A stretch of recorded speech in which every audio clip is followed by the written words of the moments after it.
Hello Scrappy Peeps, it's Del from Inkie Quill and I'm here with a 9x12 layout for you today using multiple photos, which is not something I oft do. So these photos were from Christmas Day and it's Aaron and I with his brothers and his stepdad, and I'm using not a Christmas paper pack because I can.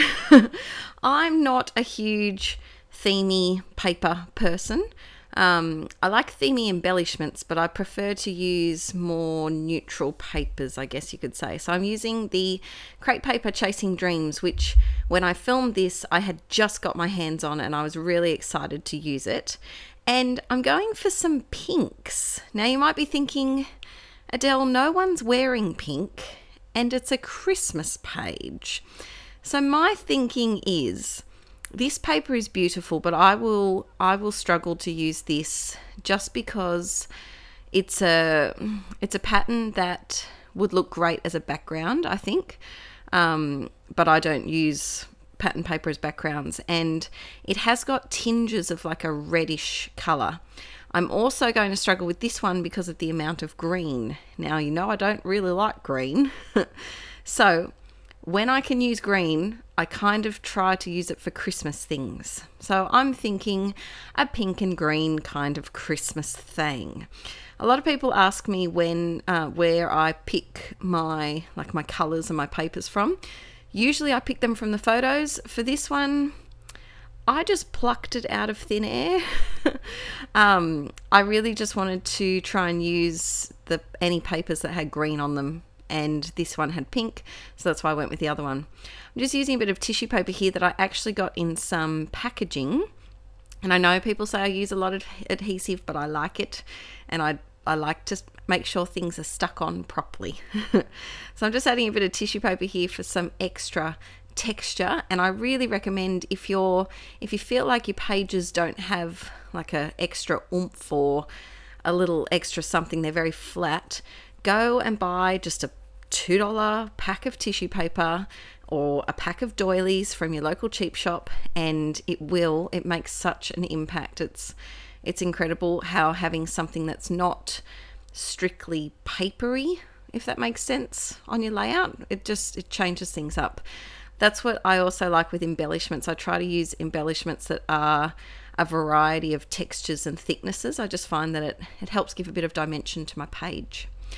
So I'm just making a giant photo mat, and we had a very busy Christmas Day.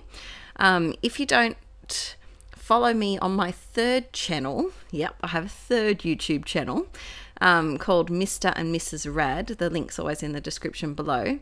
You will be able to see the 3-part vlog that is our Christmas, because we had 5 different Christmases technically. We had a friend's one and then 4 parent Christmases. So we had lots of photos, and I made sure to take a family photo at each of them. This is the first, but there will be a few others coming after this. So I wanted to add something to the background, so I just added some mist using the packaging technique and got mist everywhere, as I often do. So I'm just using my heat gun, and I really like when I sop up some of the colour with the paper towel. It leaves a stripy effect just because the paper towel I have is quite stripy. Now I'm doing my favourite thing that if you watch my videos you've seen me do a million times before, just dripping water onto this water reactive mist and then soaking it up, and it gives it like a bleach splotchy kind of look. Drying that, dry. And I kept in mind roughly where my photo mat was going to go. I only wanted a hint of colour, just peeking out the sides, just to give it a little something. And then I'm coming back hopefully at some point. Going to do some background stamping. I filmed this one a little while ago, so I'm just forgetting what I did. I did do some background stamping apparently. So this is a script stamp. I don't know the brand. It could be Prima. I'm not quite sure. But I keep all of my background stamps in a little container, and I don't use them with an acrylic block. Just because I feel like when you use them, I think I mentioned I said this in a voiceover recently. I said this on a voiceover on Let's Get Inky. But when I use a background stamp, I like it to not look like a rectangle shape of pattern, if that makes sense. So I kind of like to manipulate it with my fingers a little bit rather than just sticking it onto an acrylic block.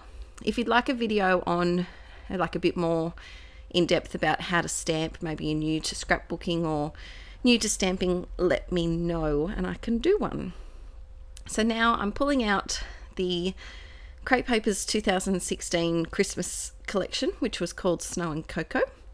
And I decided to use the 5 Christmas trees because there's 5 of us and they also are green. So I thought I'd use them up, and they're not like I was a little bit sad when I got the Snow and Cocoa, some of the stickers and stuff. It was more, I found it was more wintry than Christmassy.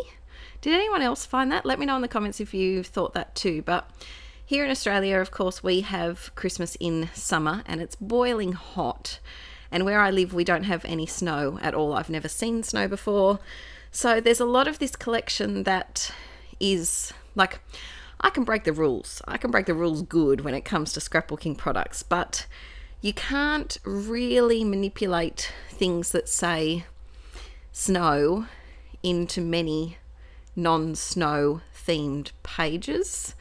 So I've put it away. I'll see if I can pull it out in winter and see if I can do something with it. Maybe we can dress up little baby Toomey and put big jumpers on him or something and put some of these snow themed embellishments on. But I just found it was very snow winter themed rather than Christmas. So I hope this year it's a bit more Christmassy.